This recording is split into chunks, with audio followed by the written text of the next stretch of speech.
की लोक उठले असे जवळ नव्हते तसे, लोक उठले असे जवळ नव्हते जसे, भोवतीची हवा मी धरू लागलो, आधारासाठी भोवतीची हवा मी धरू. काय प्रतिभा. किंवा जरी तुझ्या पाकळ्यात मी गुंतलो तरीही गडे तुझा हा सुगंध माझ्या मालकीचा, आता जगो चांदण्यातल्या सावलीप्रमाणे, करार माझा तुझा असा हा चुका. माझी फार इच्छा होती अगोदर की पत्रकार व्हावं, ते काही जमलं नाही, त्याच्यामुळे मग कमी झालं. पण खूप सुदैवानं मी पत्रकारितेतल्या अनेक लोकांशी संबंधित आहे. म्हणजे सुकृत माझ्या गावचाच आहे, पण आता वैजयंती कुलकर्णी ही आमच्या आणि आता जी सगळी लोक आहेत, महाराष्ट्र टाइम्स, लोकसत्ता किंवा लोकमत, सकाळ, सगळे आपली दोस्त मंडळी पण आमच्याबरोबर शिकलीत आणि पत्रकार झालेली आहे. एक आकर्षण सगळं असतंच. प्रहारमध्ये मी अगोदर आलेला आहे, एकदा आलेला आहे, आणि त्यावेळी तुमचं ऑफिस तिकडे इंडिया पोलीसमध्ये, तेव्हाचा सगळं मी अनुभवलेला. त्याच्यामुळे खूप आनंद होतो मला. आता तुम्ही काय विचारणार त्याच्यामध्ये सगळी गंमत आहे. सर आता तुम्ही मुलुंडकर आहात असं जरी म्हणाला असलात तरी सुरुवात जी झाली आहे ती अलिबागपासून झाली, बरोबर आहे ना. आणि तुमचा हा जीवन प्रवास आहे ना, हा फारच आपण असं ना लक्षात घेतल्यानंतर असं वाटतं की काय थक्क करणारा प्रवास आहे. कारण बघा ना, तुम्ही सगळ्याच क्षेत्रात तुम्ही साहित्याच्या रमलात, बरोबर आहे ना. पण ह्याची सुरुवात नेमकी अलिबागपासून झाली. बरोबर. ती कशी झाली हा एक फार चांगला म्हणजे सगळ्यांनाच आम्हाला ऐकायला आवडेल. आणि ती सुरुवात करताना तुमची पहिली कविता आम्हाला आवडेल. ठीक आहे. अलिबाग तालुक्यामध्ये हशिरे नावाचं एक गाव आहे, आणि त्यातल्या त्यात त्या पंचक्रोशीमध्ये थोडंसं फेमस असं गाव आहे, कारण पूर्वी मारामारी खूप व्हायचं. तर त्याच्यामुळे तिथे जेव्हा मी मुंबईला होतो अगोदर, मुंबईहून गावी गेलो, पहिली दुसरी माझी मुंबईत झालेली आहे, नंतर मी गावी गेलो, वडिलांची नोकरी केली आणि मग गावी जावं लागलं. पण गावचा तो काळ होता नेमका 3री ते 5वी, 3री ते 7वीपर्यंत, हा माझा असा आयुष्यातला सुवर्ण काळ असं म्हणतो. कारण खूप सुंदर आजूबाजूला पाठीमागे डोंगर, समोर खाडी, शाळेच्या समोर तळं, त्याच्या बाजूला देऊळ, ही सगळी पायवाट, धुळेनी जाणारी सगळी एसटीच्या गाड्या, भरपूर पोहलो, भरपूर सायकली चालवल्या, भरपूर आंबे खाल्ले, भरपूर जांभळं खाल्ली, असे ते दिवस होतात. खाडीत गेलोय, मासे पकडले, खूप पोहलोय म्हणजे त्यावर. तर ते सगळं खूपदा असं आलेलं आहे कवितेमध्ये. आणि नॉर्मली असं म्हटलं जातं की मनुष्य 10व्या वर्षापर्यंत जे जे अनुभवतो सगळं बालपण, तेच पूर्ण त्याच्यानंतरच्या आयुष्यात लिहित असतो. त्याच्यामुळे तुमचा जेवढं आयुष्य समृद्ध तेवढं तुम्ही नंतर जास्त लिहित राहता.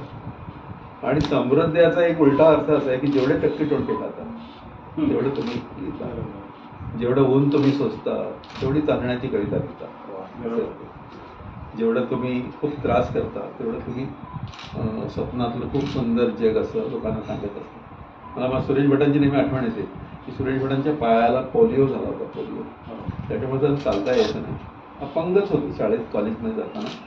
तर तुम्हाला असं लक्षात येईल की अपंग म्हणून एखादा माणूस काठी घेऊन कॉलेजमध्ये जातोय, तर त्याला त्यावेळी काय वाटत असेल.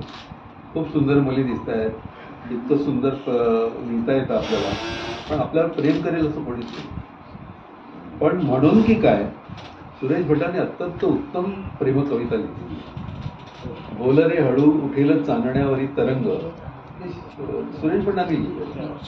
म्हणजे अशा ज्या याचं असं कारणच आपण म्हणतो की जितके तुम्ही दुःख, जितके तुम्ही सफरे, जितके तुम्ही अभावग्रस्त अशा जागेत, तेवढं तुम्ही. तर त्याच्यामुळे कदाचित असेल. फक्त माझ्या दृष्टीने एकच खूप चांगली गोष्ट झाली गावाकडे, म्हणजे आमच्याकडे रेडिओ होता. तो रेडिओ मी ऐकला त्यावेळी. मी पाडगावकरांना कधीतरी ऐकलेलं आठवतंय, पहिल्या हिरव्या तृणपात त्याचा आज असे सत्ता, असे त्यांच्या खास स्टाईलमध्ये ते म्हणायचं. तर त्याच्यामुळे ते मला भयंकर आवडलं आणि मला ते जाणवायला लागलं काहीतरी वेगळं आहे. पण नभोनाटकं सगळे ऐकले मी, सगळ्या श्रुतिका ऐकल्या त्यावेळी, नीलम प्रभू आणि बाळ कुलकर्णी यांचं काहीतरी सतत चालू असायचं. प्रभाकर जोशी नावाचे कलाकार. तर माझा सगळा प्रवास आहे ना, म्हणजे आता लोक मला निवेदन करायला सांगतात किंवा ते म्हणतात तुम्ही अगदी स्पष्ट बोलता, व्यवस्थित बोलता. त्याचं कारण माझे सगळे गुरु जे आहेत ते नीलम प्रभू, बाळकुटकर, सतीश दुभाषी यांना मी ऐकलेलं आहे ना, ते सगळं माझ्या मनात म्हणजे. सतीश दुभाषीचं दीक्षण म्हणजे असं पाठ करावं, अप्रतिम बोलायचं. तर कदाचित असं असेल की मला त्यावेळी बघायला नाही मिळालं कोणाला, ते सगळे मुंबईत मी गावी. पण काशीनाथ घाणेकरचं नाटक, चित्ररंजन कोल्हटकरांचं नाटक, पणशीकरांचं नाटक, हे सगळं मी गावी असं ऐकलेलं आहे रेडिओवर. आणि सगळं त्यांचं जसं कॉपी मारली आहे नंतरच्या काळामध्ये, तसं मस्त नीट बोलायचं.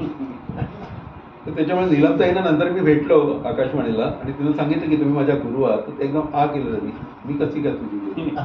तर म्हटलं तुमचं एवढं मी ऐकलेलं आहे. पण मी तुम्हाला सांगतो, नीलम प्रभूसारखी आकाशवाणीवरची निवेदिका किंवा ऍक्ट्रेस अजून झाली नाही. काय आवाज आहे का, म्हणजे जसं लता दिदीला आपण मानतो ना परफेक्शन, तसं नीलम प्रभू होती परफेक्शन. तर ह्या सगळ्या गोष्टींचा प्रभाव म्हणून की काय. आणि पुढे मग आयुष्यात मुंबईत मी कॉलेजात पोद्दार कॉलेजमध्ये होतो आणि खूप वाईट वाटायचं मला, कारण कॉमर्स शिकावं लागायचं, बुक किपिंग शिकावं लागायचं. त्याचा एवढा त्रास व्हायचा मला. पण वडिलांनी सांगितलं होतं नोकरी करायलाच पाहिजे, त्याच्यामुळे मी कॉमर्सला गेलो. पण रुईयामध्ये बाजूला खूप कार्यक्रम व्हायचे छान, सगळं तिकडे असायचं. रानडे वक्तृत्व स्पर्धा, कालिदास म्युझिक स्पर्धा, एकांकिका स्पर्धा, सगळ्यात रुईया पुढे. तर आम्ही सारखे तिकडे जायचो कार्यक्रम बघायला, कुठल्या काही नात्याने पण घुसायचं गरजेचं. त्याच्यामुळे तो एक मराठीचा सहभाग झाला. आणि राम पटवर्धन सर मला शिकवायला होते, ते योगायोगान शिकवायला होते, पण खूप मोठा माणूस मराठीमधला, सत्यकथेचे संपादक होते ते त्यावेळेला. त्यांनी जे आम्हाला तयार केलेलं आहे, फार बोलायचे नाहीत ते, राम पटवर्धन फार बोलायचे नाहीत. मी माझी एक वही दिली होती त्यांच्याकडे, 46 पानांची माझी, अगदी कोरून वही देतात ना कॉलेजच्या दिवसात, तशी अगदी मस्त छान अक्षरात वही दिली होती. आणि मला वाटलं की सर काहीतरी बोलतील की क्या बात आहे अरुण, काय लिहितोस तो वगैरे. सर म्हणाले की यात एकही कविता तुझी नाही म्हणाले. तो शॉकच होता मला. ते म्हणले म्हणजे याच्यात सगळ्या प्रभावाच्या कविता आहेत. कुठे आरती प्रभू दिसतो, कुठे ग्रेस दिसतो, कुठे हे दिसतात, नारायण सुर्वे दिसत आहेत, कुठे करंदीकर, तुझं काय आहे त्याच्यात. आणि त्याला एकदम माझा गोळाच फिरवला माझ्या सगळ्या स्वप्नांवर. पण ते केल्यामुळे नंतर मी उभा राहू शकलो. आणि त्याने मला सांगितलं कविता म्हणजे काय असते. त्या सगळ्या कवितामध्ये फक्त अर्धी कविता तुझी असं मला त्याने सांगितलं, एक अर्धी कविता होती. ते म्हणले ही तुझी कविता आहे, त्यात तू दिसतो. आणि मग असं झालं की त्या शॉकमध्ये होतो मी बरेच दिवस. पण नंतर त्या शॉकमधून हळूहळू लिहायला लागलो. त्यांनी जे सांगितलं होतं ते टाळून लिहायला लागलो. आणि माझी पहिली कविता महाराष्ट्रामध्ये आली. महाराष्ट्रामध्ये त्यावेळी प्रत्येक महिन्याचा कवी असे ही होती, सिरीज होती. त्यात विजयाबाईंनीच माझी कविता निवडली होती. आणि मग परत एकदा उभारी आली, परत लिहायला लागलो वगैरे असं. पण गावी असताना सगळ्यात महत्त्वाचं म्हणजे आता सगळ्यांना माहिती आहे की गावी नाटकं खूप चालतात, गावची नाटकं. एक मुंबईची कंपनी त्यावेळी होती, नाव त्यांचं भावतोची देव वगैरेची नावं नाटकं करायची, ट्रेक्सिन नाटकं. ती बघायला खूप गर्दी असायची. पण ती सगळी आम्ही ते कापड फाडून बघतो ना, तसे भोकातून बघितले. कारण त्यावेळी इतके पैसे पण नसायचे आणि लहान मुलं म्हणून घुसायचे कुठेतरी. ते बघितलं. टुरिंग टॉकीज असायची, तिकडे चित्रपट बघितले मी. पण चित्रपटांची आवड ॲक्च्युली खूप लहानपण त्याच्याही अगोदर होती माझी. कारण मी माझा जन्म डोंगरीचा आहे, मुंबईचा. डर्बी टॉकीज नावाची टॉकीज जे आहे, टॉकीज जवळचा जन्म. त्याच्यामुळे ते चित्रपट धावत जाऊन बघायचे, जागा पकडायची. त्याचे ते खूप बघितले. पण ते सगळे बेमार पिक्चर असायचे, दारासिंग, किंगकॉंग, असे शेख मुख्तार पिक्चर असायचे. पण ते पाहिले. आणि मग त्याच्याबरोबर दिलेक मंदिर पण पाहिला, एक सपेरा एक लुटेरा पण पाहिला, किंवा ते असे चांगले घातलेला नाडी पाहिला. पण त्याच्यामुळे माझा परिणाम खूप होता, चित्रपटाचा प्रभाव खूप होता आणि नाटकाची पण आवड होती. त्याच्यामुळे जे असं नाट्यमय काही असलं की ते मला आवडायचं. तर शाळेत कधी नाटकात काम केलं तर ते मला ती मेन भूमिका असायची काहीतरी, ते करायचं जोरात. पण ते दिवस खूप सुंदर. आणि त्या दिवसातली खूप मोठी आठवण म्हणजे गाणी जी आकाशवाणीवर लागायची, त्या आकाशवाणीच्या गाण्यांची मी भयंकर प्रॅक्टिस किंवा रियाजच चालायचा मला. म्हणजे मी असं म्हणू शकतो कवी म्हणून की आकाशवाणीने मला अर्ध तयार केलेलं आहे. कारण कविता ऐकायचो, गाणी ऐकायचो, इतके आवाज ऐकायचो, समीक्षा ऐकतो त्याच्यावरची. त्याच्यामुळे गदिमा खूप ऐकले. गदिमा असे ऐकले की पाठ झाले. पण गदिमा ऐकले, पडगावकर ऐकले, सुरेश भट ऐकले, ते त्याच काळात ऐकले. त्यावेळी कळायचं नाही का काहीतरी ग्रेट लिहितात तेवढं वाटायचं. तेवढाच सगळा आहे. पण मग त्याच्याबरोबर साहिर ऐकला, हिंदीवर ऐकला, शैलेंद्र ऐकला, नीरज ऐकला, हे सगळे हिंदी कवी जे आहेत सगळे ते ऐकले. आणि मोहम्मद रफी ऐकला, किशोर कुमार ऐकला. तर त्याच्यामुळे एक मनाची जडणघडण होते ना. म्हणजे आज तुम्हाला आश्चर्य वाटेल की मी कवी म्हणून कविता आणायला पाहिजे ना, पण मी गुलजारचं पुस्तक आणलंय की म्हटलं हे गुलजारचं गाणं म्हणेन अरे अशा पद्धतीचं.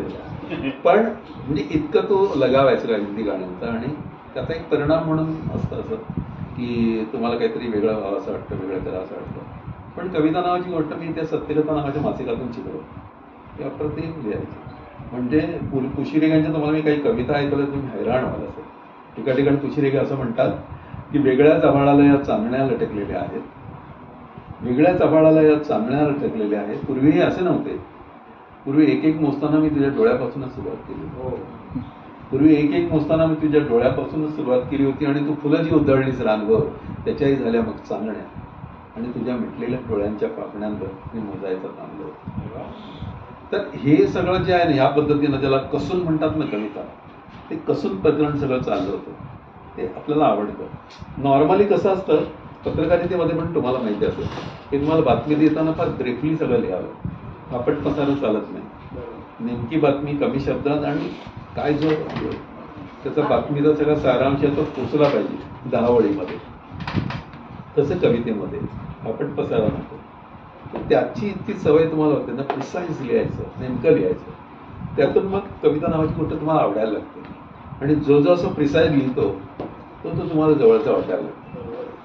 म्हणजे शंकर वैद्यांची ओळ मी सतत म्हणतो, मी मावळताना सूर्य पाहिला होता, मी मावळताना चंद्र देखील होता, मी मावळताना सूर्य पाहिला होता, मी मावळताना चंद्र देखील होता, त्या दिवशी घडले विपरीत क्षितिजावरती, मी मावळताना देश पाहिला.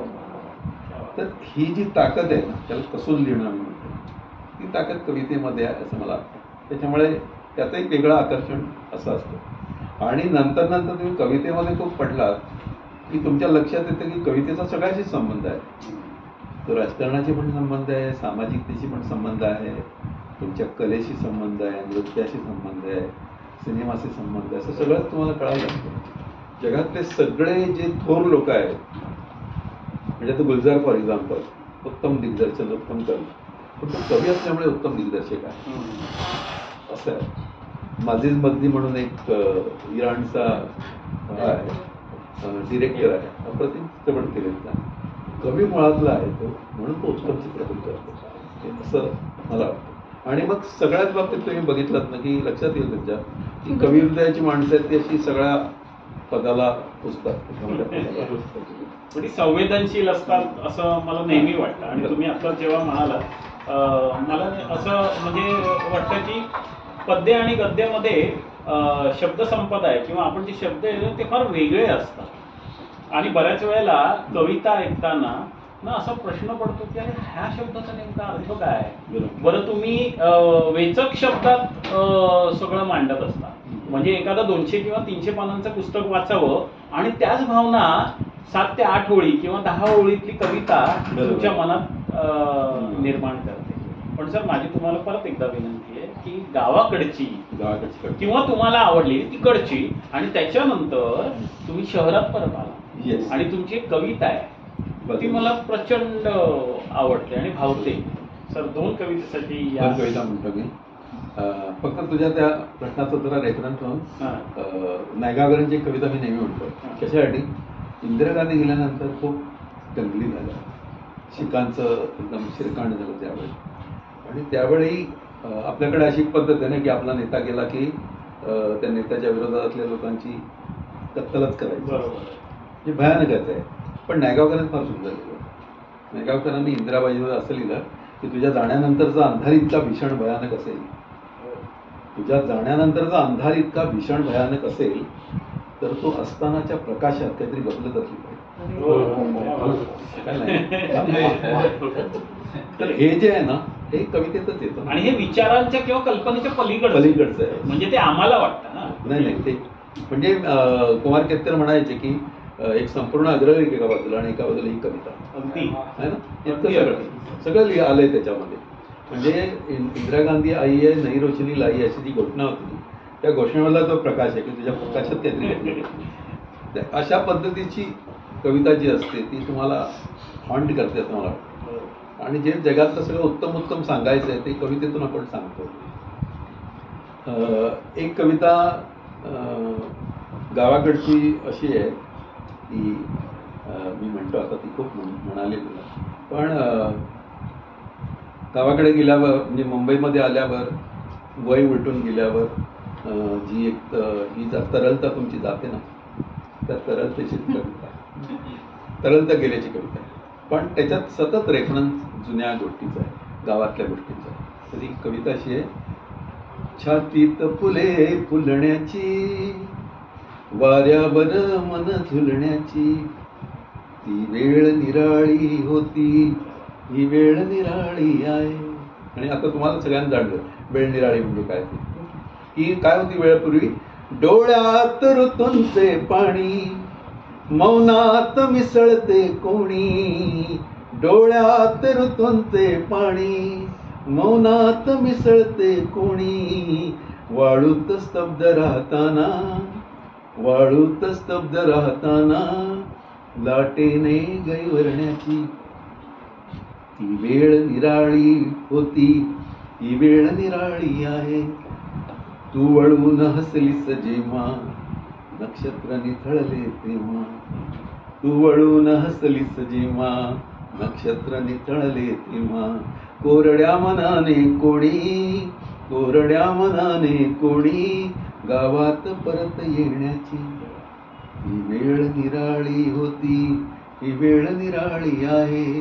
ज्या चंद्र कवडशा खाली कोणी साध घातली ओली, ज्या चंद्र कवडशा खाली कोणी साध घातली ओली, मग चंद्र वळून जाताना मग चंद्र वळून जाताना किरणात जळून जाण्याची ही वेळ निराळी होती ही वेळ निराळी आहे. एक तर गायी येतात रस्त्यात जाताना आणि तुम्ही गाडी त्यांना जाऊ देता आणि नंतर गाडी करून येता, त्यांना हुसकावत नाही. आपण एक जनावरांबद्दल एक कृतज्ञता आपल्या मनात असते कारण आपल्याला माहिती आहे यांच्यामुळेच आपण आहोत.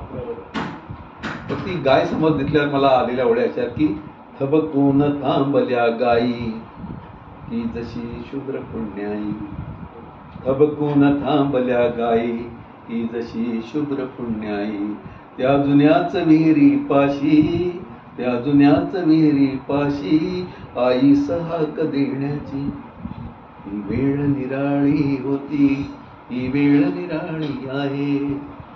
गावाच्या सीमेवरती गावाकडची रिकामी घरं बघून सोचलेलं होते. रिकाम्या घरामध्ये कोणी नसतं म्हणून ती सारखी बोलवतात सगळ्या लोकांना की या कोणीतरी राहायला, आम्ही असे अनाथ पडलेलो आहोत. गावाच्या सीमेवरती जगण्याच्या कायती त्या कौलारू स्वप्नाना त्या कौलारू स्वप्नाना आयुष्य दान देण्याची ही वेळ निराळी होती ही वेळ निराळी आहे. आणि शेवटी हे गाणे जे लिहिले मी खूप मला आठवले, हे गाणे जे लिहिले मी खूप मला आठवले, शब्दास हाक देताना.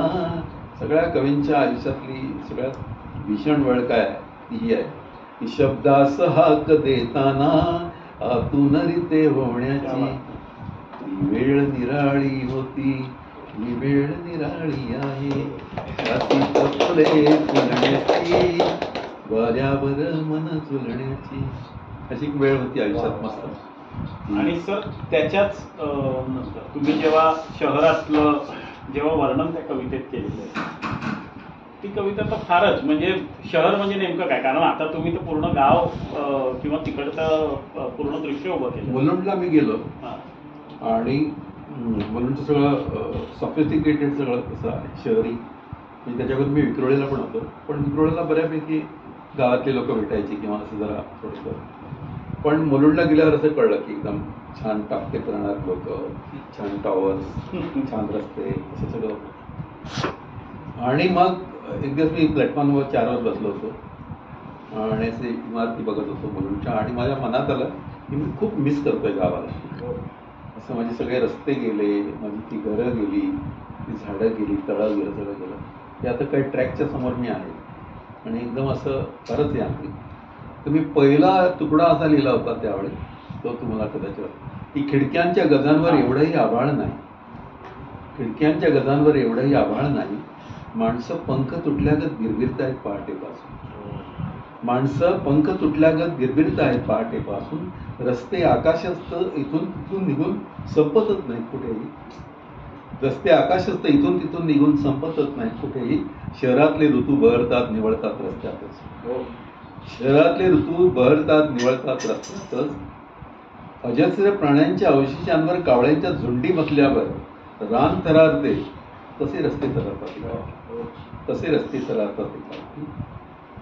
दुसरा तुकडा असा होता की वारा वृत्तपत्रांच्या गठ्ठ्यातून वाहतो, वारा वृत्तपत्रांच्या गठ्ठ्यातून वाहतो, इथे फुलांना बातम्यांचे वाजतात, इथे फुलांना बातम्यांचे वाजतात, देवघरात बसून देवालाही फुलांचीच काळजी लागली, देवघरात बसून देवालाही फुलांचीच काळजी लागली.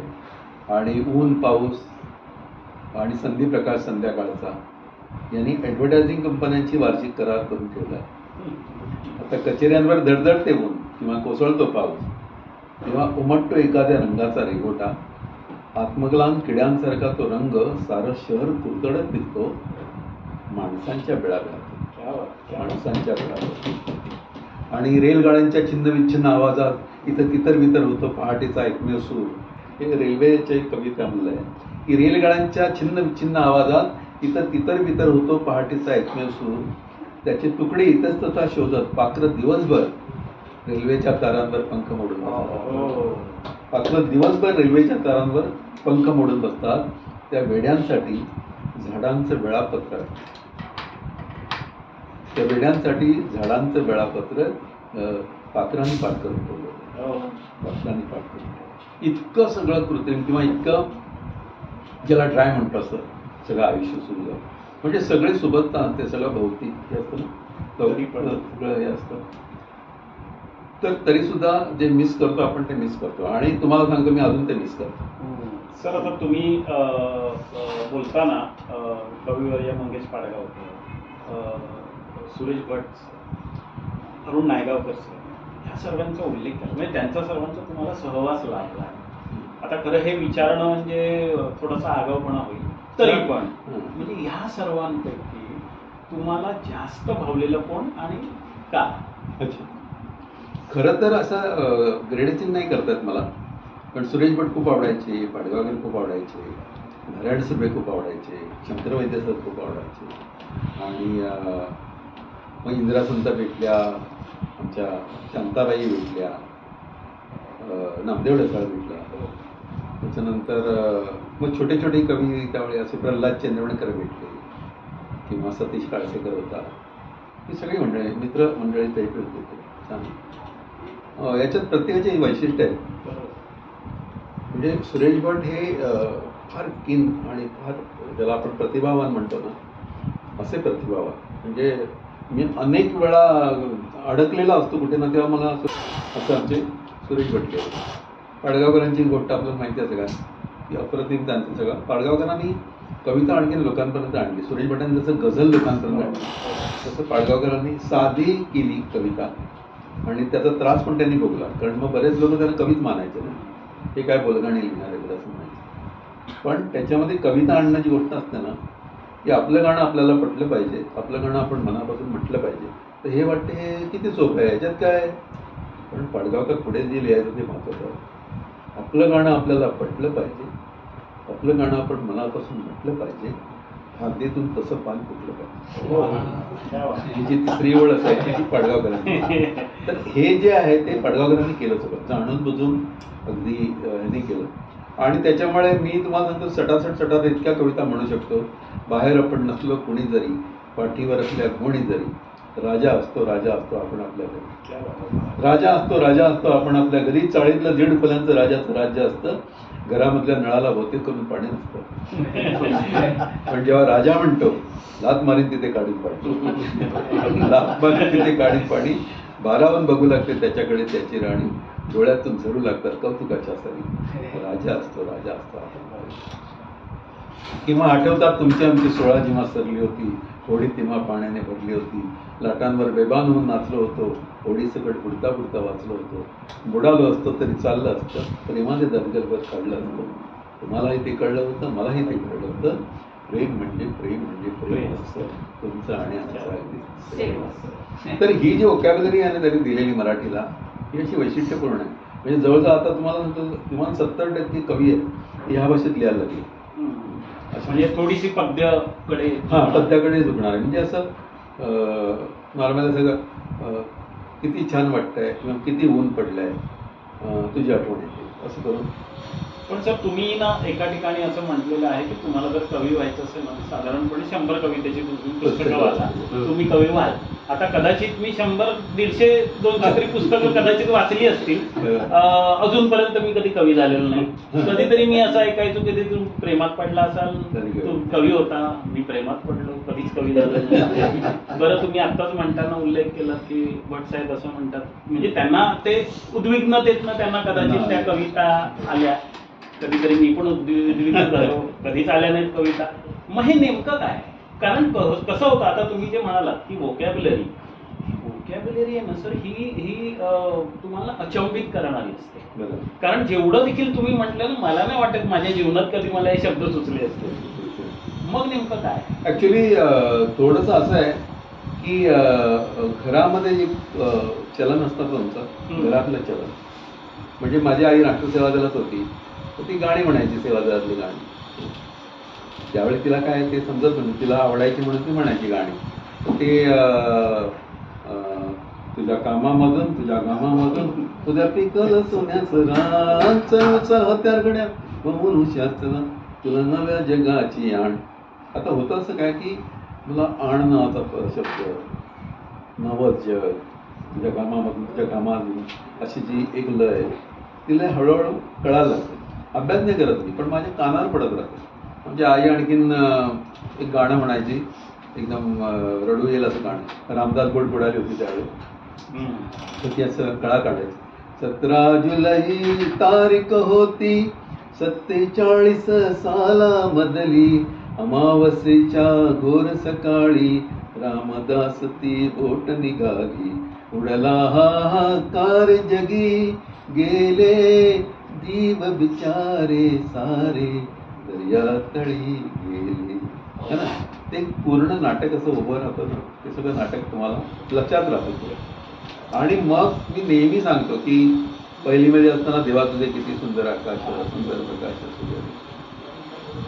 दुसरीत गेलो की उठा चिवताई, सारीकडे उजाडले डोळे तरी मिटलेले अजूनही. तिसरीत गेल्यावर लाडकी बावली होती माझी एक, मिळणार कधी ना शोधन दुसऱ्या लाख. किती गोरे गोरे गाल गुलाबची गैरे, आसती केस ते सुंदर काळे कुरळे. चौथीत गेल्यावर गाई पाण्यावर काय म्हणून आल्या, गंगा जमुनाई मिळाल्या. उभय पित्रांच्या चित्त चोरटीला, म्हणून माझ्या बोलले चोरटीला. 5वीत 6वीत गेल्यावर गाल गाल पिंगा वाऱ्या माझ्या परसात, माहेरी जासुवासाची कर बरसात. मग सांगतो की तुमचा सगळा काळ जो आहे ना, तो जर का तुम्ही असं खूप त्यांनी हॉन्ट होणारा असा स्वभावाचा असा सेन्सिटिव्ह असला, त्या सगळ्या कवितांचे प्रहार तुमच्यावर होत राहतात. खूप इन गुड सेन्स की तुम्ही त्या सगळ्या गोष्टींचा आपोआप हे करता. म्हणजे फक्त एवढंच नाही, तर आमच्याकडे गावाले आपल्याला आरत्या म्हटल्या जातात ना, तर मला खूप आरत्या आवडतात. ऐकायला पण आवडतात, बोलायला पण आवडतात. पण ते धन्य धन्य प्रदक्षिणा सद्गुरुरायाची झाली तरा निजवरा विमान उतरायाची, त्यातली जी काय गोडलं आहे ना ती आपल्याला आवडते. किंवा आरती ज्ञानराजा महाकैवल्य तेजा सेवती साधू संत मनोवेधला माझा आरती ज्ञानराजा. आता त्या लहान वयात त्याचं का ही तुम्हाला आयडिया कळली. मनोवेधला माझा नावाची गोष्ट आहे. मन वेधलं, त्या मनाला मनो म्हटलं त्यांनी. त्या कोण कवी असेल त्या काय ग्रेट गोष्ट आहे ना. आणि वेधला ही मनाचा वेध घेतला त्या. तर हे तुम्हाला लक्षात येतं. अरे छोट्या ओळीत आपण आरती करतो म्हणजे काय, किंवा देव आपल्याला सांगतो म्हणजे काय, तर तुमचं मन वेधून घेतं. काय गोड गोष्ट आहे. तर हे मन वेधणे नावाची गोष्ट जर तुम्हाला कळायला लागली ना की तुम्हाला सगळ्या गोष्टींवरच असा प्रभाव होत राहतो. आणखीन पण गोष्ट आहे की क्षणोक्षणी पडे उठे परिबळे उडे बापडी चुके पतई घेऊनी क्षणिक दृष्टीला झापडी, अशी कविता आमच्या नावा टिळकांची होती. ही कविता शिकवणारा जर का शिक्षक खूप सेन्सिटिव्ह असेल ना तर त्याच्या डोळ्यात पाणी असायचं. माती तसे पसरले अद्भव्य पंख, अशी ती सगळी ओळी आहे. आणि तुम्हाला सांगतो सगळा वर्ग असा गदगदलेला असायचा.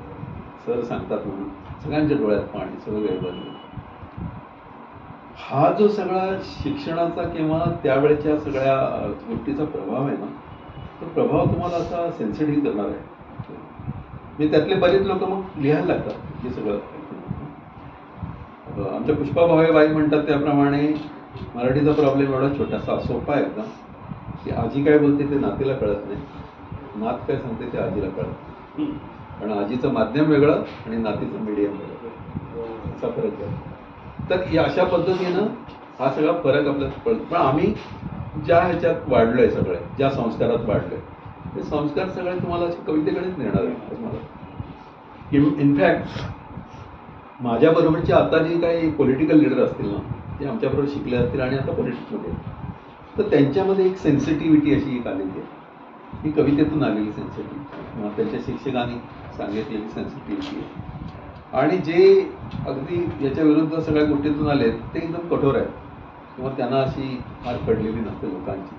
तर मला काय वाटतं की तुमच्या सगळ्या शिक्षणामध्ये या सगळ्या गोष्टी आल्याच पाहिजेत असं मला वाटतं. म्हणजे अगदी मराठीचं प्रेम नावाची गोष्ट आहे. मराठीचं प्रेम कधी तुम्हाला येईल जेव्हा तुम्हाला कळेल की इतके सगळं सोनं आपल्यामध्ये आहे. काय सोनं आहे, ज्ञानवानपासून अगदी अलीकडच्या लेखकांपर्यंत इतकं भयानक कोणी कोणी लिहिलं आहे. ते जर का तुम्हाला माहीत असेल तर तुम्हाला कळेल मराठीची किंमत काय आहे. पण ती पण एक सेन्सिटिव्हिटी असते की असं आपल्याला मोठं म्हणणं. तर मला वाटतं की हा सगळा जो प्रभाव आहे तो त्यातून प्रभाव आला. सेन्सिटिव्हिटी नावाची गोष्ट काही क्रिएट करता येत नाही, बरोबर, ती असावीच लागते. सर आता आपण म्हटल्याप्रमाणे जगातले जे मोठे मोठे नेते आहेत ना, ते त्यातले बहुतांश कवी देखील आहेत. हा एक आमचे नायगावकर नेहमी गमती म्हणून म्हणायचे की अटल बिहारी वाजपेयी काय, विश्वनाथ प्रताप सिंग काय, यांना ते पॉलिटिकल लीडर म्हणून नव्हते, ते कवी म्हणून त्यांना पंतप्रधान केले होते. म्हणजे अशी गंमत आहे ती. कारण ते पुढे म्हणतात नंतर मराठी पंतप्रधान होईल अशी जेव्हा अफवा आली तेव्हा मला खूप फोन आले. माझे दोन प्रश्न आहेत. पहिला प्रश्न हा आहे की मुलुंडला तुमची खोली होती त्याला कवितेची खोली, त्याच्याबद्दल थोडं ऐकायला आवडेल. आणि दुसरं म्हणजे तर ते त्या पहिल्या कवितेबद्दल ऐकायला आवडेल. आणि दुसरा प्रश्न सॉरी परत तुम्हाला विचारत करतो. एका ठिकाणी मी असं ऐकलेलं आहे की तुमच्या मुलाने म्हणजे चिरंजीव संकेत हे देखील उत्तमोत्तम कवी आहे. त्यांनी काय सांगितलेलं आहे की माझ्या बाबांना अजून लोकांनी 80% ओळखलंच नाही किंवा जाणलं नाही. नाही जाणलं नाही, त्याचं म्हणणं मस्त आहे. तो असं म्हणतो की तू पप्पा नेहमी कार्यक्रम करतोस आणि मग जरा थोडंसं प्लेइंग फॉर द गॅलरी तुझं होतं, किंवा तुला मग असे मग म्हटलं त्याप्रमाणे ते फुटाणे मला गाण्याचीच कविता म्हटलं कारण तू गाऊन म्हण. ते मला मनात असं ओठावर आलेलं असतं ते बाजूला ठेवून ते त्यांनी सांगितलेलं म्हणावं. तर खूपदा असं होतं की जी खूप आतली कविता असते ना ती तुम्ही बाहेर म्हणत नाही. आता तुमच्याकडे मी म्हणेन सुद्धा ती कविता, कारण तुम्ही सगळे लिहिणारे आहात आणि आपण कोर ग्रुप आहे, बरोबर, त्याच्यामुळे मी ती म्हणेन. पण हे मला जर का 25,000चा मॉब आहे तर मी ते धाडच करत नाही. त्याचं कारण अगदी साधं आहे की सगळ्यांना एवढं असं आतलं, मी समजा असं म्हटलं म्हणजे खिडक्यांच्या गजांवर एवढं आभाळ नाही, माणसं पंख तुटल्यागत बिरबिरतात, सगळं बंपर जातं ते सगळ्या लोकांना. त्याच्यामुळे छातीत फुले फुलण्याची म्हटलं आवाज बिवाज ऐकला की लोक खुश असतात. मग तो आपण ते करतो. थोडंसं प्लेइंग फॉर द गॅलरी असं होतं, पण शेवटी कविता नावाची गोष्ट रुजवायची की ह्या सगळ्या ऍडजस्टमेंट करायला लागतात तुम्हाला, नाहीतर मग तुमचं कविता वाचनच बंद होऊन जाईल.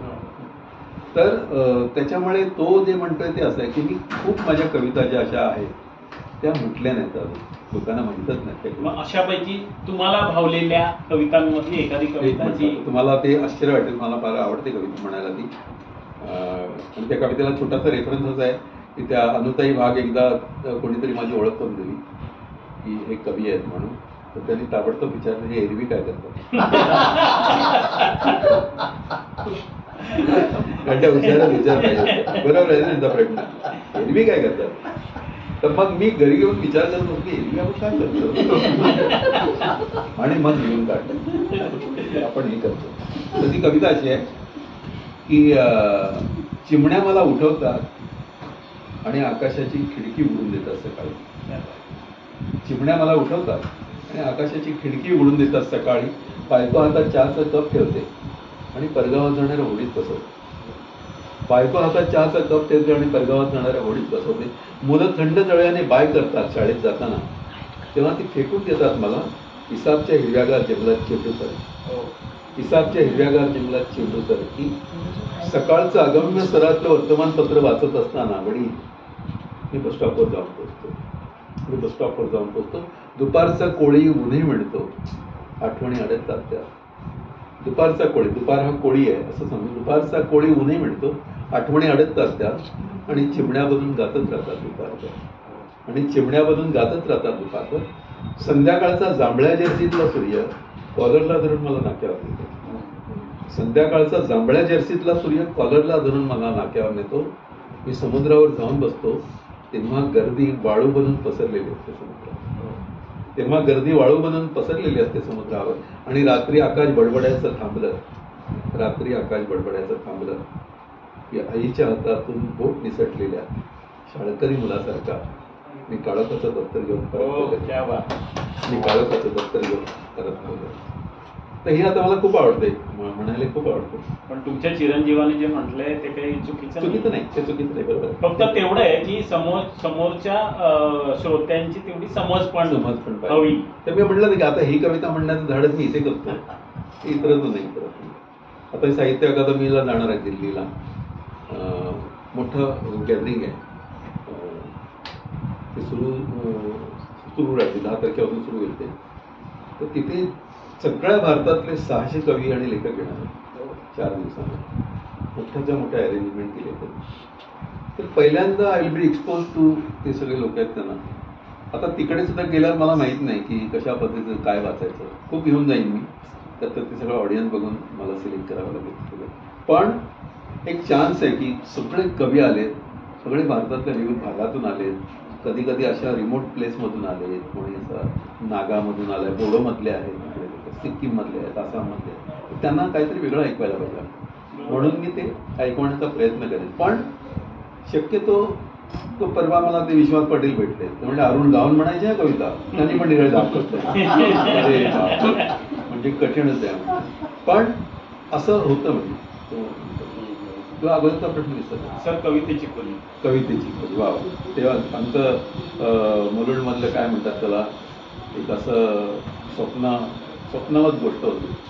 काय झालं की माझ्या घरामध्ये खूप पुस्तकं जेव्हा वाढली आणि मानचिन्ह वाढली, तेव्हा मी तिकडे आमचे एक कातर्डेकर माझे बाई आहेत, त्यांच्याकडे मी कार्यक्रमाचं निवेदन करायला जायचो. त्यांची खोली होती अशी जिन्याखालची खोली, आणि पडून होती.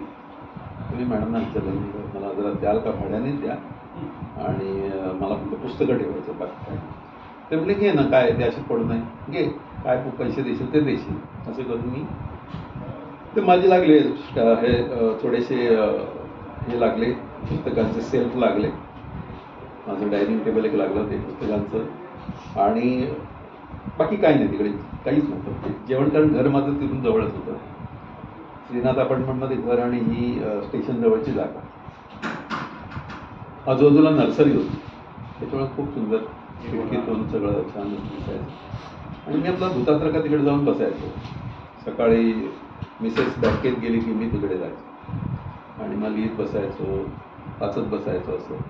मग त्या खोलीची कुणकुण लागली आतमध्ये, असं अरुण एका ठिकाणी जाऊन पुस्तक लिहायला. मग एक जण यायला लागले. मग कधी किशोर कदम यायचा, कधी नरेश पाटील यायचा, अनेक लोक आले असे. पण आमची कवी मंडळी जात, मग त्यात किरण येले होता, संजय टगे होता, सतीश सोळंकर होता, अशोक बागवे होता, अशोक नायगावकर होते. एकदा मला भेटायला म्हणून हे विठ्ठल उमप पण आले होते. आणि फक्त त्या किशोरची एक खूप मनातली गोष्ट राहिली, त्याला ती गुलजारांना खोली दाखवायची. जो फार मनात होतं की आपली खोली गुलजारांना दाखवायची. आणि आम्ही तिकडे खूपच मजा करायचो. म्हणजे सगळे शुक्रवारी भेटायचो. शुक्रवार बिईंग शनिवार रविवार सुट्टी असली की सुट्टी असते, त्याच्यामुळे आदला दिवस शुक्रवार. तर आणि शुक्रवारी सगळे आपापली क्वार्टर घेऊन यायचे. त्याच्यामुळे तो पण एक मजेचा भाग असायचा. आणि आम्ही तिकडे इतकी कविता म्हटल्या, गाणी म्हटली, भांडलो, वादावादी झाली, एकमेकांच्या अंगावर गेलो, खूप मजा केली. खूपच मजा केली. म्हणजे ती खोली अशी होती की ती कवींची खोली म्हणूनच फेमस झाली. त्याच्यामुळे हेमंत जोगळेकर आला की त्या खोलीत राहायचा, संदीप खरे आला की तिकडे राहायचा, असं सगळं होतं. इंद्रजित भालेराव आला की त्याला तिकडे घेऊन जायचं असं. मी कारण घरात जागा कमीच होती तशी, त्याच्यामुळे मी त्याच्यावर झोपायला जायचो आणि आम्ही तिकडे राहायचो. असं अनेक लोक राहिली तिकडे. काही नाटकातले होते, काही ह्याच्यातले म्युझिकमधले होते. मिथिलेश पाटणकर तिकडे नेहमी यायचा, संगीतकार मिथिलेश पाटणकर. उदय नानपटक नावाचा पत्रकार मित्र तो तिकडे यायचा.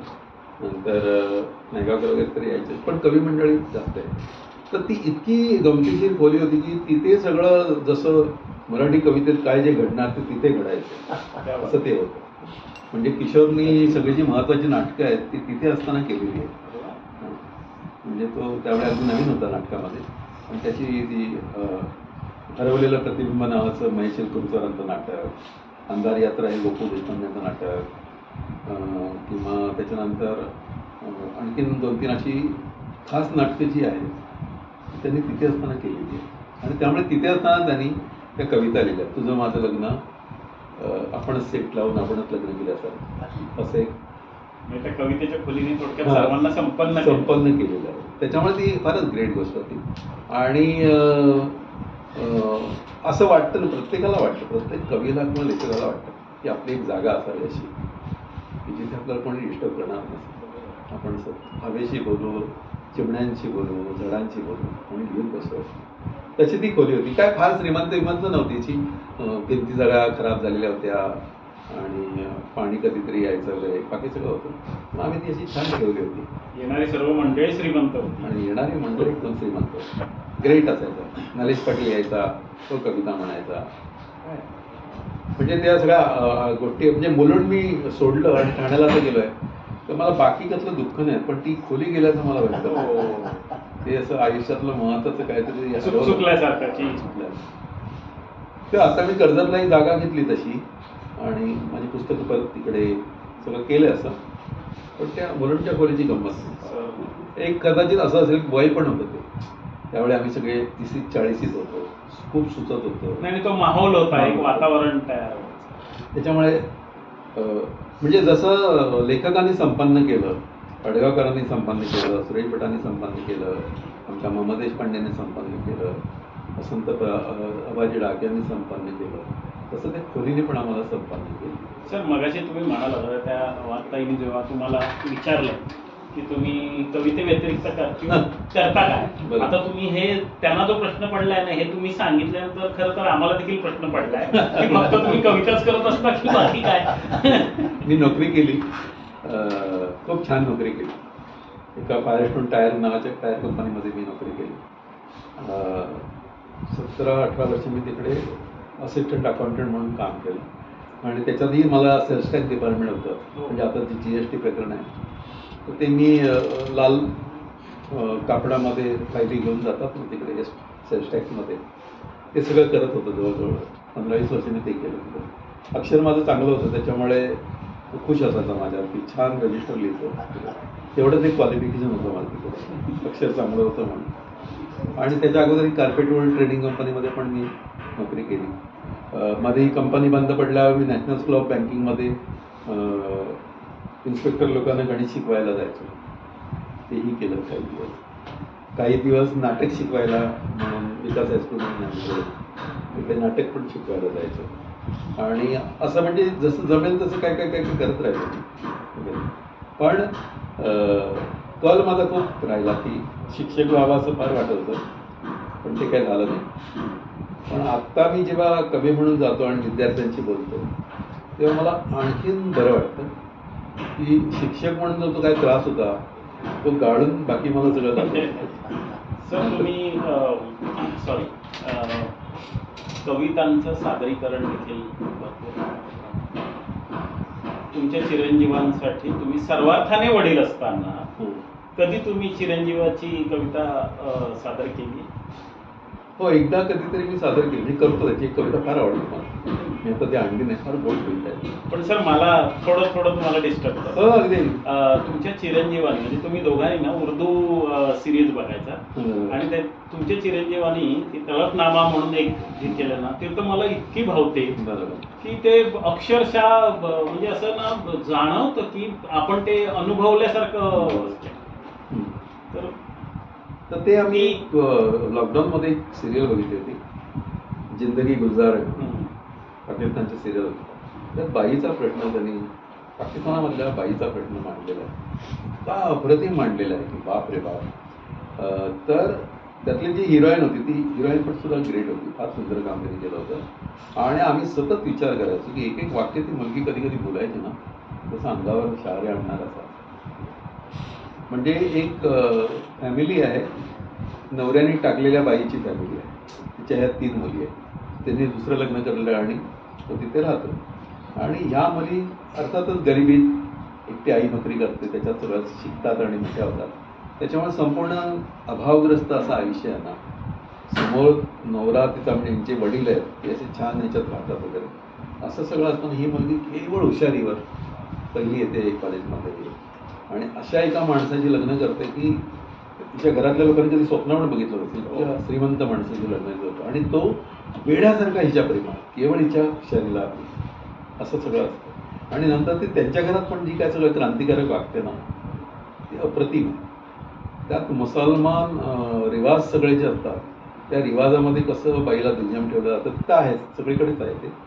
पण त्याला ती ज्या पद्धतीनं उत्तर देते ते सगळ्यात गरीब आहे.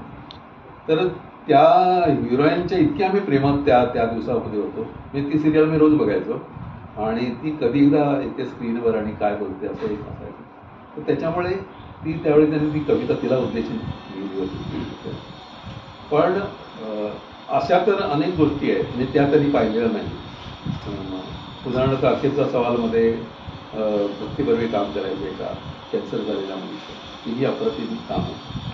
किंवा महासागर नावाचं जेवण जाळीचं नाटक असतं, त्याच्यामध्ये मीना कुलकर्णी काम करायची, तर अप्रतिम काम होतं. असंच अशीच बाई म्हणजे की जिला आधार काही नाही, नवऱ्याचा आधार नाही, ती जे काय करते अप्रतिम. किंवा अगदी महानंदा नावाची कादंबरी, त्याच्यातली ती जी महानंदा होती जयवंतराळीच्या कादंबरीची. अशा अनेक गोष्टी आहेत. आता त्यात संकेतनी पाहिलं नाही, त्यामुळे त्याला हा जो पॅथॉस सगळा आहे आयुष्याचा तो तितकासा माहीत आहे. त्याला जे दिसलं पहिल्यांदा त्याच्यावर त्याने ते लिहिलं, त्याचं वय आहे ते लिहायचं वय. पण असं अनेक गोष्टी आपण बघितलेल्या आहेत अगोदर की मी म्हणजे गरिबीचं चित्र आहे ना, गरिबीचं चित्र मी सुप्रत सांगतो, एवढं चित्र मी भयानक कुठे बघितलं नव्हतं. मला नीला भागवत बाईंनी एकदा सांगितली गोष्ट, त्यांच्याकडे काम करणारी एक मैत्रीण होती काम करणारी, तर ती तिला भेटायला गेली. बरंच 2-3 दिवस येत नव्हती का, आजारी होती, ती भेटायला गेली तिच्या घरी. तर असं झोपडी बघा काही माहींच्या त्या झोपडपट्टीतच राहत होती. तर घरामध्ये उंदीर होतं, उंदीर असे फिरतात ना उंदीर. तर त्या मुलीची जी मुलगी होती छोटीशी, त्या बाईची मुलगी, तिने असं ते एक उंदीर होता तो जाता जाताना आपल्या फ्रॉकमध्ये असा जडवला, भागवतबाईंना दिसून येतो. आता ही म्हणजे माझीच मदतीची स्टोरी आहे, गरिबीची स्टोरी, भयानकच आहे. तर अशा अनेक गोष्टी आहेत ज्या तुम्ही इतरत्र कुठे कुठे बघता. काय गरिबीचं काय विलक्षण चित्र आहे, म्हणजे असं अंगावर काटा आणणार आहे. तर ही गरिबी आपल्याला माहीत नसते, कधी खूपदा माहीत नसते. आपण गरिबीचं एक टिपिकल चित्र तयार केलेलं आहे, तेवढीच गरिबी असते. त्याच्या पलीकडे ही जी गरिबी असते, म्हणजे मुसलमानांच्या बाबतीत आपण बघतो ना, मुफलीस नावाची गोष्ट त्यांची जी आहे, मुफलीस, ती मुफलीस म्हणजे तो रस्त्यावरच असतो. आपल्याकडे रस्त्यावर राहणारे लोक फार कमी. आपल्याला झोपडी फटकी, झोपडी काळीज माझी असं आपलं असतं काहीतरी, पण झोपडीच नाही, रस्त्यावरच राहिलं. असं ते एकदम आपण, मी आता ते नागराज मंजुळेच्या चित्रपटात बघायला मिळालं. नागराज मंजुळेच्या चित्रपटात तुम्ही मुद्दाम बघा, सगळीकडे नागराज आहे, सगळीकडे नागराज आहे. त्यांनी जे आयुष्य भोगलंय ना, त्याचा नेहमी हिरो जो आहे ना, तो असा अभावग्रस्त हिरो असतो आणि तो उन्हात फिरत असतो सतत. तो त्याचा सगळा चित्रपट उन्हात शूट होतो. उन्हात चालताना आईच्या मागे मागे असा तो लागत दिसतो. आणि तुमच्या लक्षात येतं की खूपदा त्यांनी नुसतं ऊनच शूट केलेलं आहे, म्हणजे अभावग्रस्तता, दुष्काळी म्हणून तो ऊन शूट करत असतो. तर हे कसं येतं की तुमच्या सगळ्या आयुष्यात नाही, तुम्हाला कळायला लागलं की ते सगळं त्याच्यामध्ये येतं. तर दिस इज व्हॉट इज एक्झॅक्टली, म्हणजे गरिबी नावाची गोष्ट अशी जेव्हा बघायला मिळते तेव्हा तुमचा एकदम थरकाप होतो, तुम्हाला कळतं की नाही काय. तर हे जेव्हा जेव्हा म्हणजे कवीच्या आयुष्यात ह्या गोष्टी फार आवश्यक आहेत, किंवा पत्रकारांच्या बाबतीत पण. तुम्हाला जे सत्य कळतं त्या सत्याला धार कधी येते, तर हे सगळं कळल्यावरच धार येते. तर मला असं वाटतं की दोघे पण आपण, म्हणजे कवी आणि पत्रकार, हे दोघे पण अशा अर्थानं we are very much responsible to society. मी जर का हे चित्र मांडलं नाही तर माझी कविता अपुरी आहे, तुम्ही जर का तशी बातमी दिली नाही तर तुमचं वृत्तपत्र अपुरं आहे, असं ते आपण म्हणतो ना. तर म्हणून मला नेहमी असं वाटतं की कवी झालो हे एका अर्थानं खूप बरं झालं. म्हणजे कदाचित मी नीट अभ्यास केला असता किंवा असं नीट पास होत गेलो असतो, CA झालो असतो, तर कुठेतरी ऑफिसर झालो असतो, कंपनी सेक्रेटरी झालो असतो, किंवा अमुक तमुक कोणतरी झालं असतं. त्याच्याऐवजी कवी झालो. म्हणजे ते सगळं सोडलं, नोकरी सोडली अचानक मी आणि कवितेत पूर्ण वेळ आलो. तर एका अर्थात ते बरं झालं, कारण आता मला सामाजिक दृष्टीने, राजकीय दृष्टीने, आर्थिक दृष्टीने, सगळ्या दृष्टीने बघता येतं. तर हा जो सगळा समजुतीचा जो भाग आहे मोठा, तो कवितेमुळे संपन्न झाला जातो. सर, मगाचपासून आपण, म्हणजे सुरुवातीपासून आपण जो संवाद साधतोय किंवा चर्चा करतोय त्याच्यात ना गुलजार साहेब प्रत्येक वेळेला डोकावत आहेत. तर त्यांच्याबद्दल थोडं आवडेलच, पण त्याही अगोदर तुमचा माझा धोका, म्हणजे ज्यांनी कवी अरुण म्हात्रे म्हणजे तुमच्या प्रसिद्धीला कदाचित 4 चाल लावले असं मी म्हणेन ना. मी कदाचित चुकीचा असेल, बरोबर. मी सांगतो नाही मी की एवढी माझी पुस्तकं झाली, एवढे पुरस्कार झाले. आता तुम्ही तो बायोडेटा वाचला नाही, सगळे पुरस्कार झाले. भारत आंब्यांच्या नावाने, आरती प्रभूंच्या नावाने, नारायण सुर्वेच्या नावाने, केशवसुतांच्या नावाने, बालकवींच्या नावाने, सगळ्या कवींच्या नावाने, ज्ञानोबांच्या, तुकोबांच्या, सगळ्यांच्या नावाने पुरस्कार झाले. पण तुमचं मला झोकामुळे जी प्रसिद्धी मिळाली, त्यात ते सगळ्या कवितेची पुस्तकं मागे पडली आणि एकच गाणं ते असं पुढे झालं. आणि काय बोल आहेत त्याच्यात. तर किती ग्रेट वाटतं की सॅन फ्रान्सिस्कोमध्ये GTVची मुलाखत चाललेली आहे, GTVच्या तिकडच्या लोकांची. आणि सॅन फ्रान्सिस्को लोक सांगतात की आम्ही अशा तुमच्या सिरियल बघतो, असे तुमचं हे बघतो आणि असं तुमचं नाटक बसतो, आणि आता GTVला सॅल्यूट म्हणून आम्ही उंच माझा धोका सगळं म्हणणार. तर तिकडच्या बायका जेव्हा म्हणतात तेव्हा अगदी म्हणतात, आवडेल मला ते म्हणायला. रमाबाईची गोष्ट आहे. पण परत एकदा आम्ही अनेक वर्ष त्या स्त्रीमुक्ती चळवळीत पण होतो. 1975 साली जे सुरू झालं त्यावेळी मी त्या श्रमिकवर जायचो. म्हणजे कुमार केतकर, शारदा साठे, सगळी मंडळी असायची. मी त्यात फार नव्हतो, पण एक हवा लागते त्याची हवा लागली होती स्त्रीमुक्तीची. त्याच्यामुळे ते सगळं त्या गाण्यामध्ये जे आहे ना ते बरंचसं त्यातलं आहे. जरी रमाबाईचं लिहिलं असतं, रमाबाईच्या ओळी इतक्याच आहेत की चांदणे चावूल होती कवळ्या पावली, मापा मी ओलांडले आणि दूर गेली भातू केली, खेळण्याचे होते वय, अंगणाची होती सय, कोवळ्या मनात माझ्या भरे नभाचा आशय, थबकले उंबऱ्यात मी पाहुनी नवी पाहत, जणू जन्मले नव्याने परत हा म्हणवट, हाती अमृताचा वसा सा स्वात देई माझा सखा, त्याच्या कृतार्थ डोळ्यात झुलवूनचा माझा. तर ते हे सगळं जे पहिलं कडवं आहे ते सगळं रमाबाईचं आहे. पुढची कडवी आहे ती तुम्हाला मी ऐकवतो, तुमच्या लक्षात येईल की ती जनरल स्त्रीची कडवी आहे की ज्याच्यामध्ये घरात काम करणारी बाई, नोकरी न करणारी बाई, फक्त मुलांना वाढवणारी बाई, त्याही सगळ्या गोष्टी आहेत. भारतामध्ये असं म्हटलं जातं की बाई नावाची गोष्ट आहे ती सगळं घर सांभाळून घेते. नवरा कसाही असला, कितीही कमी पगार देत असला किंवा जास्त, ती घर उभं करते. त्याच्यामुळे ओशो म्हणतो त्याप्रमाणे जेवढी भारतातली घरं आहेत तेवढ्या स्त्रिया आहेत असं त्याचं म्हणणं आहे. त्याच्यामुळे तसं त्याला ते पण येतं सगळं. तर ती कविता अशी आहे, गाणं. चांदणीचा हुल होती कोवळ्या पाऊली, माप मी ओलांडले अन दूर गेली भातुकली, खेळण्याचे होते वय अंगणाची होती सय, सोबळ्या मनात माझ्या भरे नभाचा आशय, थबकले उंबऱ्यात मी पाहुनी नवी पहाट, जणू जन्मले नव्याने भरता मळभट, हाती अमृताचा बसा साथ दे माझा सखा, त्याच्या कृतार्थ डोळ्यात झुले उंच माझा झोका, उंच उंच माझा झोका, झुले उंच माझा झोका. आता सिरियल दाखवताना फक्त एवढंच दाखवायचं ते, त्याच्यानंतर सिरियल सुरू व्हायची. पुढची कडवी कोणाला ऐकायला मध्ये मध्ये लावायची म्हणून कोणाला ऐकायला मिळायची ती. तर ते फार मस्त होते. म्हणजे ती कविता होती की दाटून या येता मेघ भरे आकाश ओंजळ, माळ ही व्रताची जपता झाले घराचे देऊळ, जिजे पायरी होना जन्मचंदना सारखा, त्याच्या कृतार्थ डोळ्यात झुले उंच माझा झोका, उंच उंच माझा झोका. पुढचं कडवं फार आवडतं माझं. त्यात सगळं आलंय.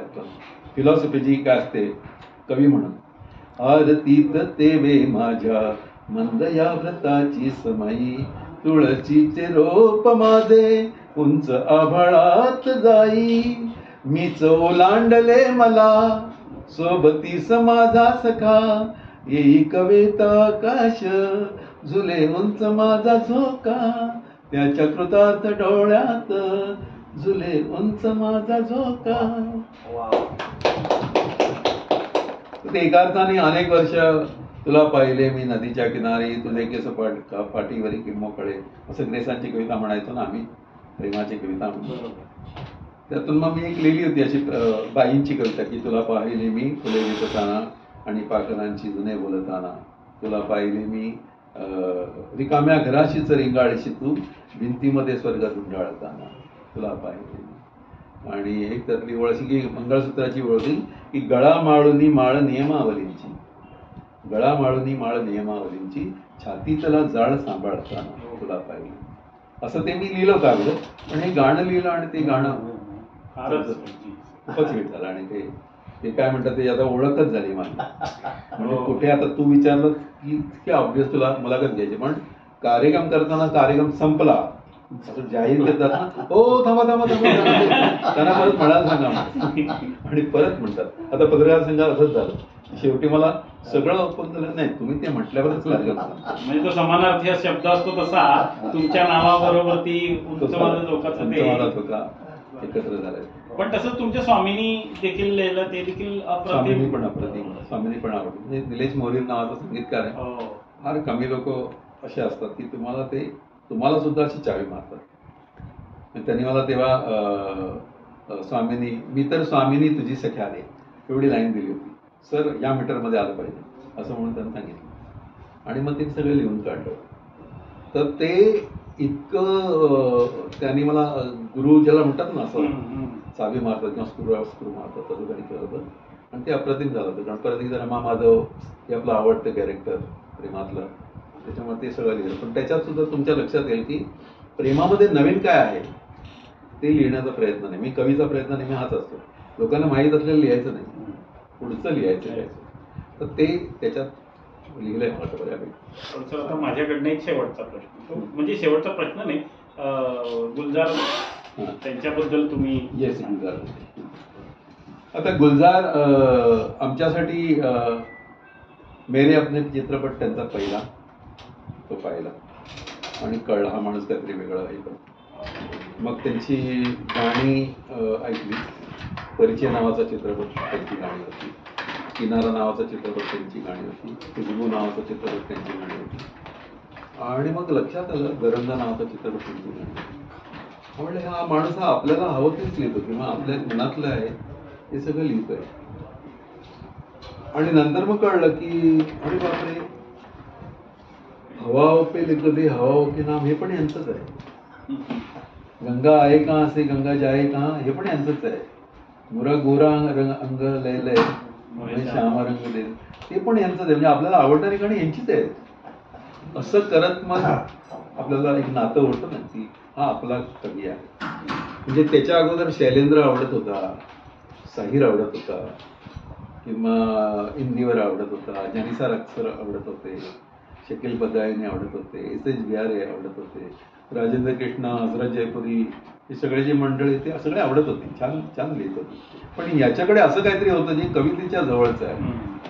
म्हणजे तो नेहमी क्षण नावाची गोष्ट आहे ना, तर आपण पटकन क्षणाचा हिशोब लावतो. त्या क्षणी मी होते ते क्षण नावाच्या गोष्टीला असं पर्सॉनिफिकेशन करतात. एक लम्हा था जे तेरे मेरे बीच अटका था असं काहीतरी एक करतात आणि त्याला पर्सॉनिफिकेशन करतात. त्याचं एक वस्तुरूप करतात सगळ्या गोष्टींचं की हात से छुके से रिश्तों का इल्जाम नका. म्हणजे अनेक वेळा स्पर्श करू नका, त्यांनी डागाळू नका असं पण म्हणतो. पण यांनी रिश्तो का इल्जाम म्हणजे त्याला नातं देऊ नका.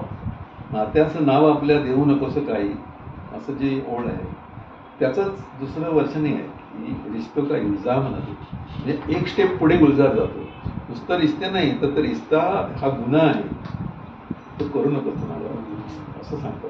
काय व्याख्याला. तर हे सगळं गुलजारच्यामुळे होतं. आणि मग पुढे मग नंतर लक्षात आलं की आमचा किशोर आहे तो गुलजारबरोबर खूप असतो. एकत्र कार्यक्रम करतात. गुलजार आणि कुसुमाग्रज यांच्या कवितांचं भाषांतर केलं आणि ते हिंदीमध्ये कार्यक्रम करतात, ते जगभर कार्यक्रम करतात. तर त्याच्यामुळे एक असं असोसिएशन असतं ना की हा आपला आदमी. बरोबर. किशोरच्या पुस्तकाच्या प्रकाशनाने गुलजार आले होते किंवा त्यांच्याशी सगळं थोडंसं बोलता आलं. मला फार वाटत होतं की जरा आपली दोस्ती त्यांच्याशी किशोरची होती तर आपली का नाही होती अशी व्हायला. पण त्यावेळी काय पुढे काय मी केलं नाही. तशी कैसरवली जाफरी साहेबांची माझी बऱ्यापैकी दोस्ती झाली आणि मग नंतर नीता खाजली साहेबांची दोस्ती झाली.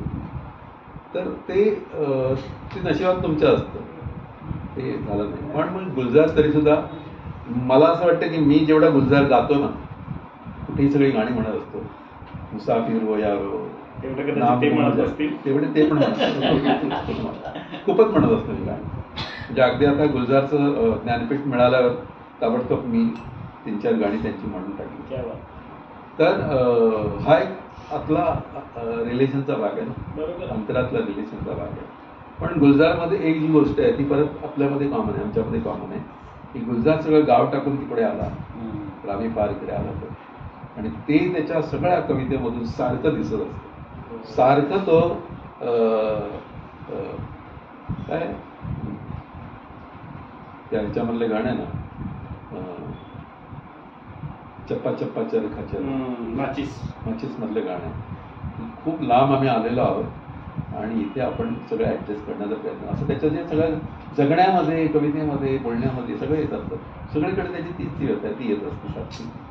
तसं मी नेहमी म्हणतो की गाव सुटलं त्याच्या सगळ्या कविता चालल्यात माझ्या. गाव सुटलं म्हणून सारखं गावाचंच आपलं हे कुठले रस्ते आपण गणित जातो. पण ती कोणतीही व्यक्ती घ्या सर, तो ते नॉस्टॅल्जिक होतोच होतो. म्हणजे प्रत्येक माणूस त्याचं मन गावाकडे ओढ घेत असतं, धावत असतं. पण दुर्दैवाने तो कधी गावाला जात नाही, हे पण तेवढं नाही. मी एवढा लकी या बाबतीत. मला सगळं आता मी म्हणजे परवा खेडमध्ये गेलो होतो. एवढे कार्यक्रम केले खेडमध्ये, म्हणजे माझ्या शेड्यूलमध्ये नव्हते. आणि सर तुम्ही आलात ना जरा ह्या शाळेवर चला, ह्या कॉलेजवर चला, मग त्या कॉलेजवर, मग त्या कॉलेजवर, मग सकाळी तुम्ही ह्या शाळेवर याल का, मग त्या शाळेवर, मग त्या मनसेच्या ऑफिसवाल्याने बोलवलं. चला आपल्याला काय असं हे नाहीच आहे पार्टी किंवा तिकडे जाऊन कविता म्हटल्या, मनसेच्या ऑफिसमध्ये जाऊन कविता. तर असं ते चाललेलं असतं. आणि आता त्याच्या अगोदर मी महाबळेश्वरला गेलो होतो, त्याच्या अगोदर मंगळवेढ्याला गेलो होतो, त्याच्या अगोदर वडूजला गेलो होतो. इतकं सारखं माझं चाललेलं असतं ना फिरणं की ते माझ्या बाबतीत एक मित्र वाक्य म्हणतात की महाराष्ट्रातली एसटी जेवढी फिरली नसेल ना पण खूप फिरलो. म्हणजे आम्ही म्हणजे 2-2-2.5 हजार कार्यक्रम केले. बापरे. तर त्याच्यामध्ये मॅक्झिमम कार्यक्रम मराठवाड्यात झाले. मराठवाडा, नगर, पुणे या भागात झाले. आणि बाकी मग कुठे कुठे असं सगळीकडे. म्हणजे खूप लोकांना पाथर्डी माहीत नसेल. नगर माहीत असेल पण पाथर्डी माहीत नसेल. खूप लोकांना माजलगाव माहीत नसेल. खूप लोकांना परभणी माहीत असेल पण पूर्णा माहीत नसेल. खूप लोकांना हिंगोली माहीत असेल पण पुढे अर्धापूर नावाचं गाव आहे ते माहीत नसेल. अशा ज्या गावी आहेत ना, छोट्या छोट्या गावी, तिकडे सुद्धा मी गेलेलो आहे आणि मी कार्यक्रम केलो. त्याच्यामुळे मी असं गावीच असतो, मनाने गावीच असतो. आणि मी नेहमी गमतीने असं बोलतो की घरी 2-3 दिवस कार्यक्रम वगैरे नसले आणि बसावं लागलं ना, असं आता 2-3 दिवस कार्यक्रम नाही तर माझं अंग दुखायला लागलं. असं सगळं सुरू होतं. गाडीत बसलं की बस सगळं व्यवस्थित. आता उद्या मी नाशिकला निघणार, छान हवा लागली कसारा घाटात की झालं वगैरे झालं, असं सगळं मस्त झालं. सवय एक झाली आयुष्याला. आणि ती म्हणतो त्याला कवी म्हणून एक फार हिंदी कवीचं फार सुंदर वाक्य आहे. म्हणजे मी एकांकिका केल्या, मी चळवळीत होतो, मी जेलमध्ये गेलो, मी काय कुठल्या NGO मध्ये काम केलं, थोडंसं हे पत्रकारिता म्हणजे कॉलम लिहायचं सगळीकडे. तर असं सगळं काय केलं पण कविता काही सुटली नाही. प्रत्येकडे कविता राहिलीच ना. तर त्या कवीने असं लिहिलेलं आहे की एक बार कवी बनने के बाद और कुछ नहीं बना जाता. तसं आहे ते तुम्हाला दुसरं काहीच येत नाही. म्हणजे ऍक्टिंग आता गेली, माझी ऍक्टिंग, एकांकिका गेली, सगळं गेलं. फक्त कविता आता शिल्लक राहील. फक्त कविता गातो तरी मी, त्याच्यामुळे गाणारी कविता आणि गद्य या 2 कविता तरी आहेत माझ्याकडे. बाकी सगळं गेलं वयाबरोबर गेलं. गेय कवितेनंच थोडी मजा येते ना. गेय कवितेने मजा येते याचं कारण आपला सगळा इतिहास जो आहे कवितेचा, तो जर का ज्ञानोबापासून सुरू झाला असं आपण मानलं तर ते सगळं गाणंच होतं ना. बरोबर आहे. ते सगळं लिरिकल होतं. आणि त्याच्यामुळे हरिमुखे म्हणा हरिमुखे म्हणा अशी जी नामदेवाने सुरुवात केलेली आहे ती सगळी गाण्यातूनच आहे. त्याच्यामुळे रामदास स्वामी म्हटलं की आपल्याला काय सुसंगती सदा घडो, सृजन भाग्यमानी पडो, कलंक मतीचा झडो, विजय सर्वथा ना आवडो. हे जे सगळं आपल्या मोरपंतांनी, पंत कवितांनी, पुनाजी बाळांनी सगळं तुम्ही ऐकाल ना, जवळजवळ एक 150-200 वर्षाचा काळ आहे. कविता गात होते सगळे कविता गात होते. ते मग शाळेत आल्यावर पण कविता पाठ्यपुस्तकात ती पण गायली आपण. त्याच्यामुळे संस्कार जो आहे ना तो गाण्याचा आहे. त्याच्यामुळे सुरेश भट जेव्हा इतके तर मला जाताना सरणावर कळले होते, मरणाने केली सुटका जगण्याने छळले होते, तरी आपल्याला माहिती आहे सुरेश भटांचं आहे, गझल पण माहिती आहे. पण ते जेव्हा इतकेच मला जाताना सरणावर कळले होते, मरणाने केली सुटका जगण्याने छळले होते, असं जेव्हा म्हणतात ना तेव्हा ती खुमारी कळत. तर ही जी काही खुमारी सगळ्या येण्याची सगळी नादो मानवर असं जर आसमान झुकले, शुभ्र तारकांते झेले, क्षितिजाचे रंगरेखा संत पाण्यात न्हालेले, रान मुकाट झालेले, पक्षी पंखात हसले, हळू चावल घेताना पाणी दांडात हसले. म्हणजे हे सगळं जे आहे ना ते असं आलं ना पोएटिकच्या रूपाने गाण्याच्या की ते तुमच्या खूप जवळ जातं. म्हणजे नेहमी मला वाटतं, मी आता ते गंमत म्हणून म्हणतो थोडंसं, पण ग्रेची कविता तुम्हाला कळत नाही. दुर्बोध लिहितो तो. पाऊस गतीचा पडतो, झाडांची हलकी पाने, हलकीचं जाग मजा आली, दुःखाच्या मंद सराने. काय बरं याचा अर्थ नाही लागतो. पण मी तुम्हाला म्हणतो थोडीशी टोटल लागेल तुम्हाला उगाच. पाऊस कधीचा पडतो, झाडांची हलती पाने, हलकेच जाग मजाली, दुःखाच्या मंद स्वराने. तर तुम्हाला वाटलं की थोडंसं कळतंय आपल्याला, येते थोडंसं. हे थोडीशी गाण्याचं कशा प्रकारे तुम्ही ते सोपं थोडंसं करा. तर ते मला असं वाटतं की या सगळ्या गोष्टी गाण्यामुळे आणखी जवळच्या होत्या. गाण्याचा परिणाम आपल्याकडे आपला असं कोणीतरी म्हटलेलं आहे कवीने की भारतामध्ये सगळ्यात जास्त काय होतं माहिती ना, फक्त कविता आणि गाणी, बाकी काही प्रोडक्शन नाही. बाकीचं सगळं पिकं होतात तर ठीक आहे. मॅक्झिमम गोष्ट म्हणजे कविता होतं आपल्याकडे आणि गाणी होतं. त्याच्यामुळे तुम्ही बघा युट्यूब आणि काय सगळं काढलं की काहीतरी चालू होतं गाणं. एक एक क्षण जात नाही तुमचं, नुसतं ऑन केलं तुम्ही युट्यूब की स्टार्ट. आणि त्यात कोण गात असतं, कोण कविता म्हणत असतं, कोण नाटकातलं, कोण चित्रपटातलं चालू असतं काय ते. अगदी राजस्थानला कुठून माणूस तुणतुणे घेऊन जातो ते पण असतं. कोण कर्नाटक मधली बाई ती काहीतरी गात असते. कोणतरी आपल्या गावाकडे हल्ली एक मुलगी आहे, ती कविता ऐकते, बागेत जाते आणि कविता म्हणते आणि ते पोस्ट करते. तर ते तुम्ही बघता सारखं है ना. म्हणजे मी तुला म्हणतो की माझ्या आता अनेक युट्यूबमध्ये सगळे जे सादरीकरण केलेलं आहे ते सगळं गाऊन केलेलं आहे, ते सगळं खूप व्हायरल झालेलं आहे. तर हा एक ऑब्व्हियस फायदा म्हणा किंवा आपली रीतच आहे अशी आपण म्हणूया की त्याच्यामुळे फायदाच आहे. आणि आता हल्ली हल्ली तर तसं बघायला गेलं तर जीवनातला रिदम कुठेतरी हरवलेला आहे. त्याच्यामुळे हे सगळ्या गोष्टी हे सगळ्याचा जास्त अगदी परिणाम होतो आणि हवं असं वाटतं. त्याच्यामुळे कविता नावाची गोष्ट चिरंतन राहील. हो, जोपर्यंत गाणं चिरंतन राहील आणि गाणं म्हणून चिरंतन राहील की त्यातली कविता शिकवत असेल. अगदी बरोबर. त्याच्यामुळे काय म्हणतात ते दिल ढूंढता है फिर वही फुर्सत के रात दिन बैठे रहे तस्वरे जाना किए हुए दिल ढूंढता है फिर वही फुर्सत के रात दिन. हे सगळं जे आहे ते असं हृदय शोधतच असतं. आणि सर ही जी गोष्ट आहे ना, तुम्ही आता जे म्हणालात ना, ते पटकन असं कुठेतरी असं वाटून जातं की बाबा ते तुमच्या मनाला एक विरंगुळा पण ठेवून जातं. अगदी म्हणून कविता गाणी ही लोकांना भावतात. कारण म्हणजे आता यातला हा जो भाग आहे ना, आमचे अनेक कार्यक्रम हे सगळे भारतीय प्रशासनामधले जे अधिकारी आहेत ना त्यांच्या पुढे झालेले आहेत. आणि मला त्या नितीन करीर जे आता झाले सचिव झालेले आहेत त्यांचा किस्सा आठवतो. त्यांच्या घरी कार्यक्रम होता कवितेचा आणि योगायोगाने मी त्यांच्या जरा पाठीमागे बसलो होतो. तर त्यांनी ना आपला मोबाईल आहे तो सेक्रेटरीला दिला आणि सांगितलं 2 तास आता मला डिस्टर्ब नाही करायचं. किती पण मोठा प्रॉब्लेम असला तरी मला सांगायचं नाही, मी कविता ऐकतोय.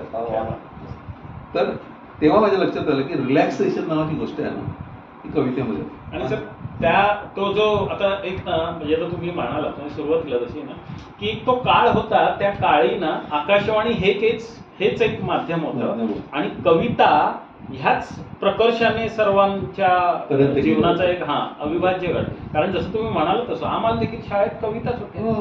गाणं लावलं, आकाशवाणी चालू केली की त्याच्यावरती गाणी.